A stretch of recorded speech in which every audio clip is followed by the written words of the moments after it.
if I didn't do skating, the first thing would be I'd probably be dead.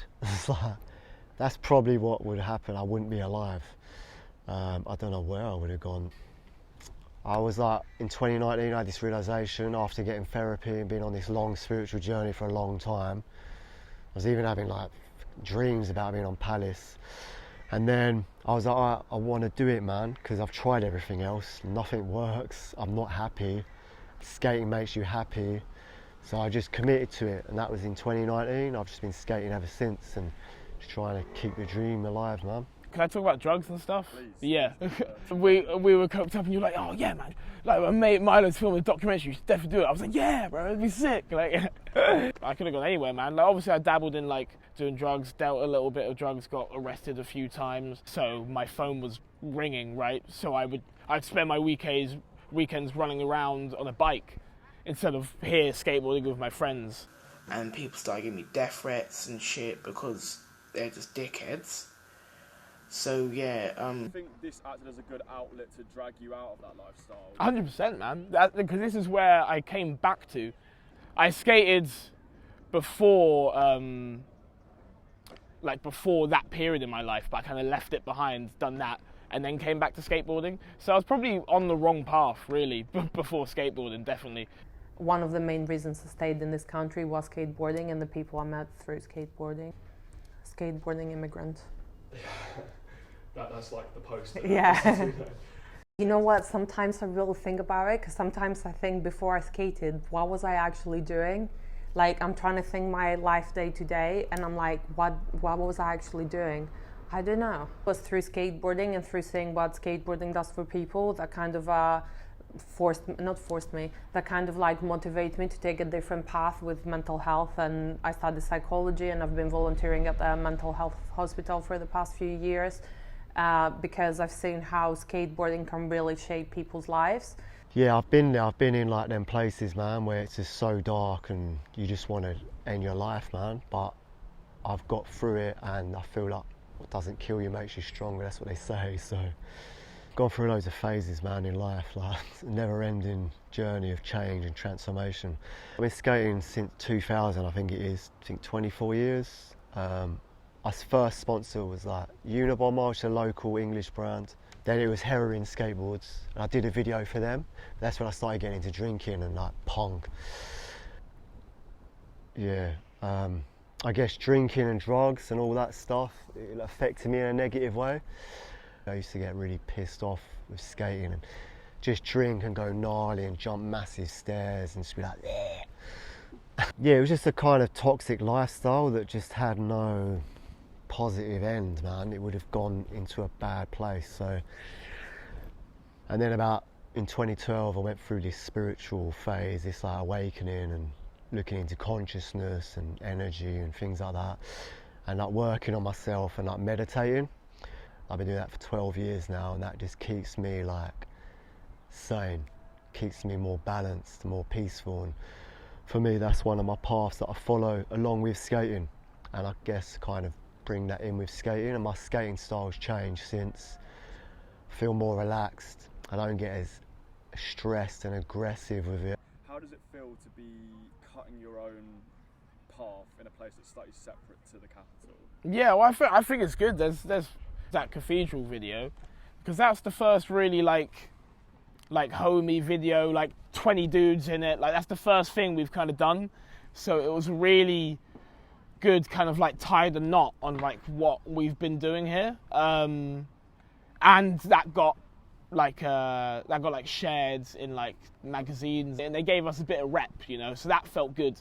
The pro is like you said, like cutting your own path, and you don't have that sort of like, you can freely just skate things without being like, oh, that's already been done, that's an ABD there, or like you didn't skate that right, or like in that clicky side, you kind of leave that in London.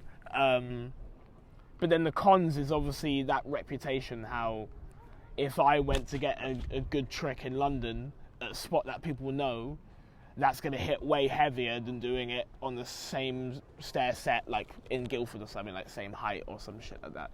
I did draw that. That's literally the levels of creativity. Yeah, that's about it.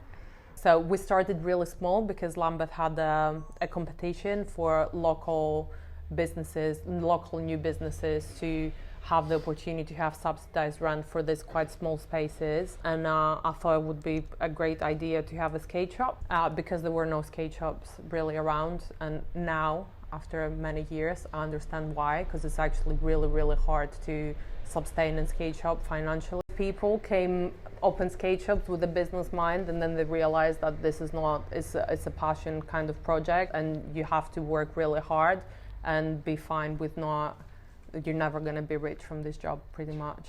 I need to really try not to bitch about a big brand.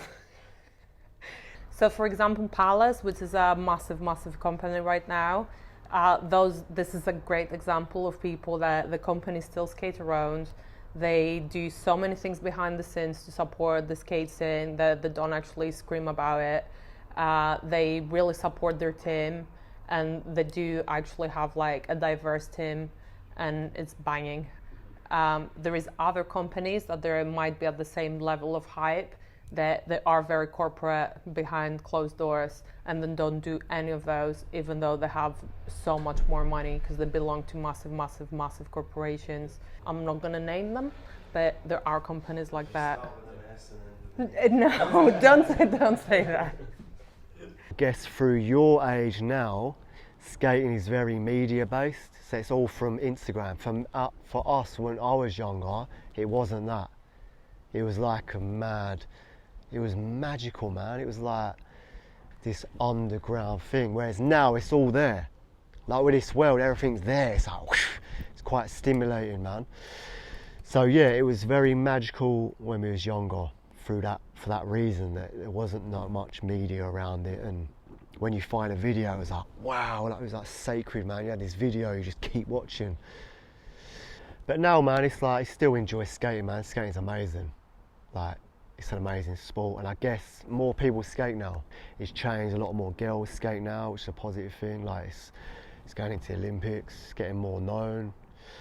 But yeah, it used to be underground, and I kind of like that underground. I like things that are kind of underground. So have you ever seen this outlet used in like a really positive way to sort of change your own situation or someone else's around? Two main things would be the There's Only G1 Instagram page and the Girlfriend Collective.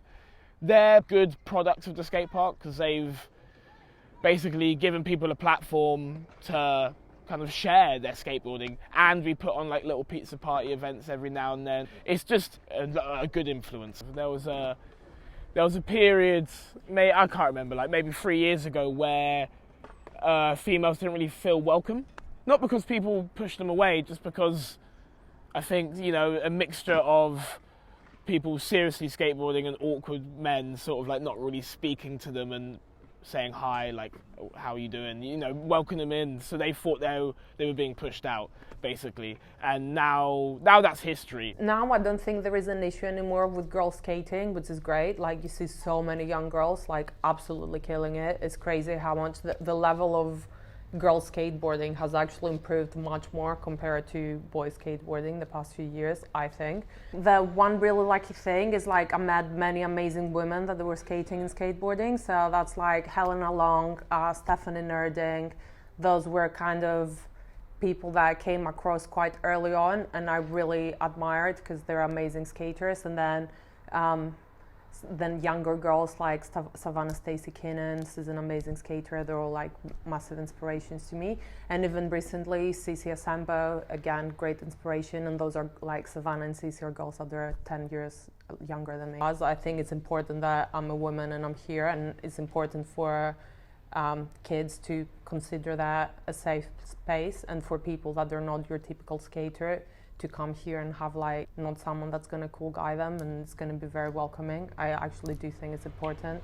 It's definitely going to be a lifelong thing, I think, like, because the reason why I know that is because it improves my mood, you know, like I'm not just doing this because I have time. It's like if I'm down, I would want to go skate, or if I can't skate for 5 days, I'm spending the weekend skating. So in the next 10 years, hopefully, projects-wise, I want to keep filming skate parts, and hopefully some sponsors and stuff. Hopefully something like that, like that next step in skateboarding, not just a hobby, sort of like a hobby and job hopefully. Yeah. I think it's just an outlook. I think it creates bonds really easily. Like, I've been to a lot of places in like Europe and like wherever I go, I know if I need a mate, someone to have a beer with or a bag of weed, I go to a skate park and you're mates with everyone there straight away, you know? So I think now more than ever, we need that sort of dynamic, like getting rid of differences, you know? And that's what skateboarding does. It gets rid of differences and kind of puts everyone on a level plane, you know? Overall, I think it does a really good thing for people's minds and people's collaboration together and creativeness, you know, like this documentary. Yeah. It's physical exercises, which is lovely. It's an exercise that you do outside. It's a sport that you can just do by yourself as a form of meditation, because when you're skating, all you can think is skating. Your brain kind of empties. It's also a sport you can do with the people you love and you have fun with. So it's also can make you be part of a community if that's what you need. I think it's a great tool to improve people's lives, and I think it's naturally a thing that cultivates optimism in people in many ways. I guess skating has given me like this sense of freedom and just like confidence to just travel wherever and just start a new life. Like I could just start a new life wherever I want. So like I've just built a camper van. So I've just converted my van into a camper van, and I was in Cornwall the other week, Devon, like just living out in nature, washing in the sea, the lakes, just being immersed in nature, man. I've kind of learned that it's not good for me to stop skating. Where I was young, I used to just stop and start. I was a bit more extreme, and now I went through this healing journey. So now I'm like committed to it, man. It's something I love. Why would you give something up you love? I definitely think there's a link between spirituality and skating. It's something you love. You're transcending your mind. You're focusing on the now, which is what meditation's all about. You're in that flow, man. You go into flow states. Like I can have bliss coming up. Like how I see skaters, it's like Shaolin monks. In the Shaolin art system, like they have a whole formula of like happiness. They have a yang style, which is more external, which is like kung fu and fighting. How I see it, like skating is that yang style. And then if you have a practice of meditation for your yin, your internal meditation or yoga, you can have like a balanced way of skating. Some skaters might just be like yang skating and then just get fucked and just get mashed up and drink, which is what I used to be. But that didn't bring me like true happiness. So now there is a way that I've found that works for me, and it's like this Shaolin style, man. Skaters know we're very unique people, and it's like skating works for us, but meditation also works for me like in a positive way, so yeah.